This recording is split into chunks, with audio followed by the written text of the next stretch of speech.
5 seconds.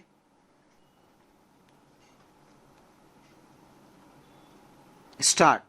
Honorable Governor of West Bengal, Shri R. N. Ravi ji, energetic Chief Minister Suvendu Adhikari ji, Chief of Naval Staff Krishna Swaminathan ji, distinguished ladies and gentlemen, today is special in many ways. The whole world is celebrating International Yoga Day.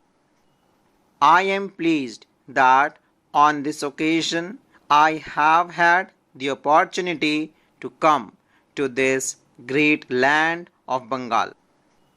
This is the land that gave new direction to India's ideas, that accelerated India's renaissance, and that for centuries connected India to the world through the sea.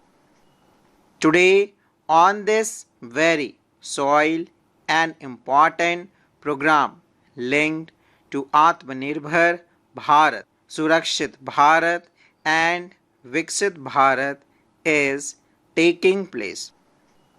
Just a short while ago, INS Agray, INS Dunagri and INS Sanshodhak have been inducted into the Indian Navy. Incidentally, June 21 is also celebrated as World Hydrography Day. And it is a remarkable coincidence that on this very day, India's most advanced hydrography ship INS Sanshodhak has been commissioned. I extend my warm congratulations and best wishes to the Indian Navy, to all scientists, engineers, workers associated with these projects, and to my beloved countrymen. The world bears witness that no nation can become a great power without maritime capability.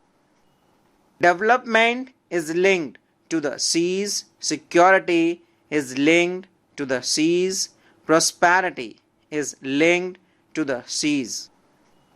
Today, most of the world trade flows through maritime routes. The vast networks data that connect the world pass beneath the oceans. In the coming times, critical minerals, deep sea resources, and new sources of energy will also be connected to the seas.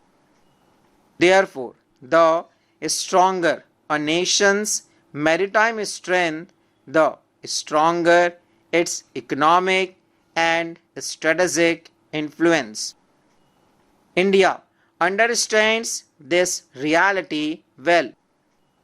India is preparing itself for it, and today is proof of what our capability is, what our skill is.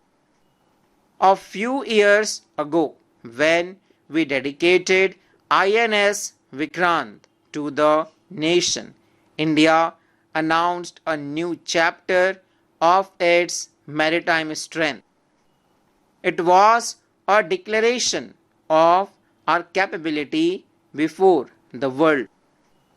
The journey from INS Vikrant to today is not just about new warships. It is also the journey of India's growing self-reliance. Today, INS Agray, INS Dunagri and INS Sanshodhak are giving new momentum to that journey. These three ships are symbols of three important resolves of India. They have been built in India. Their designs were prepared in India. Their construction involved the talent of Indian industries, the skill of Indian engineers, and hard work of Indian workers. This is the greatest strength of India. Today, India does not want to remain merely a buyer in the defense sector. Our military strength cannot be reduced to a marketplace for the world. The identity of our strength lies not in being a market but in our self-reliance. India wants to be a manufacturer, and the day we become manufacturers, we will also become decisive. We are moving rapidly in this direction. In recent years, more than 40 made in India warships and submarines have been inducted into the Navy. This means that almost every few weeks the Indian Navy has gained new strength. Even now, 45 major naval platforms are under construction. This is not just a number.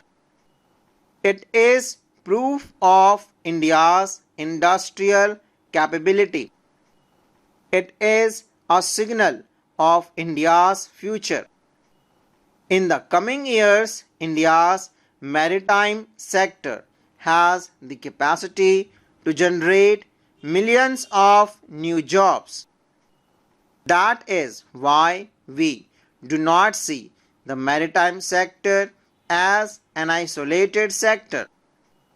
We see it as the employment engine of the developed India. A modern ship requires hundreds of tons of steel, electronics, machinery, and thousands of components. Behind all this, thousands of companies work, which means thousands of youth get employment.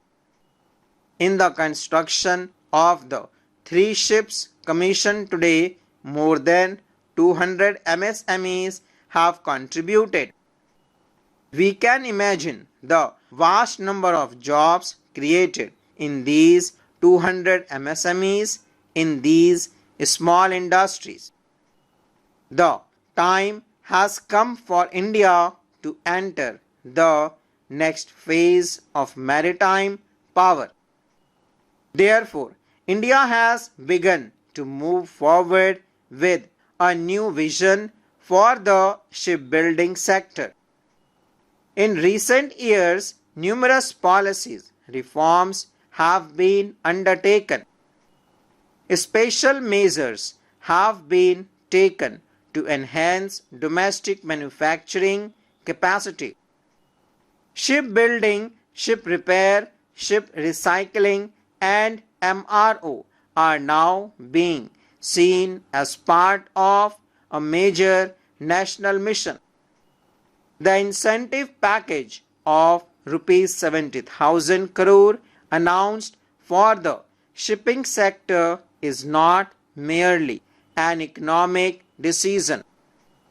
It is an investment in India's maritime future.